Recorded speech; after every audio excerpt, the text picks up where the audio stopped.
बिस्मिल्लाहिर्रहमानिर्रहीम। जैसा कि कल की वीडियो के अंदर मैंने आप लोगों को बताया था कि हाफिज़ साद हुसैन रिजवी साहब की जो दरख्वास्त ज़मानत है वो मुस्तरद हो गई है। तो आप लोगों ने कमेंट्स में मुझे बार बार सवाल किए कि भाई जो दरख्वास्त मुस्तरद हुई है, क्या इसके ख़िलाफ़ तहरीक लब्बैक पाकिस्तान इसको चैलेंज कर सकती है और कौन कौन से कानूनी रास्ते इख्तियार करके हाफिज़ साद हुसैन रिजवी साहब की ज़मानत हो सकती है।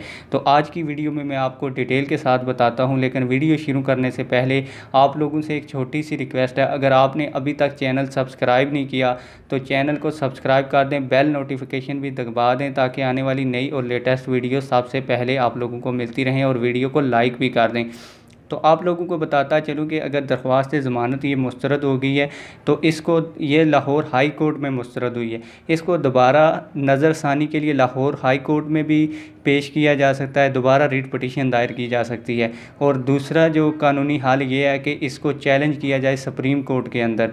तो दोनों ऑप्शन मौजूद हैं। यहाँ पे एक और बात भी आप लोगों को बताऊँगा। इसके अलावा एक और ऑप्शन है, वो भी आपको बताता हूँ कि वो क्या है। वो बहुत आसान है, वो भी बता। इसके अलावा आप लोगों को बताता चलूँ कि पहले अल्लामा खादिम हुसैन रिजवी साहब को जब गिरफ़्तार किया गया था तो उनकी भी दरख्वास्त ज़मानत लाहौर हाई कोर्ट से मुस्तरद हो गई थी, लेकिन उन्हें सुप्रीम कोर्ट से रिहाई मिल गई थी। तो इसलिए टेंशन लेने की कोई बात नहीं है, सुप्रीम कोर्ट से भी दरख्वास्त ज़मानत हो सकती है। इसके अलावा जो मैंने बताया आसान तरीका ये है कि जैसे ही 1 महीना डिटेंशन का ख़त्म हो और हुकूमत पाकिस्तान हाफिज़ साद हुसैन रिजवी को डिटेंशन ख़त्म होने के बाद भी रिहा कर सकती है। ये हुकूमत की स्वाबदीद के ऊपर भी है कि हुकूमत चाहे तो वो अभी भी रिहा कर सकती है, और हुकूमत चाहे तो जैसे ही डिटेंशन ख़त्म हो तो उनको रिहा किया जा सकता है।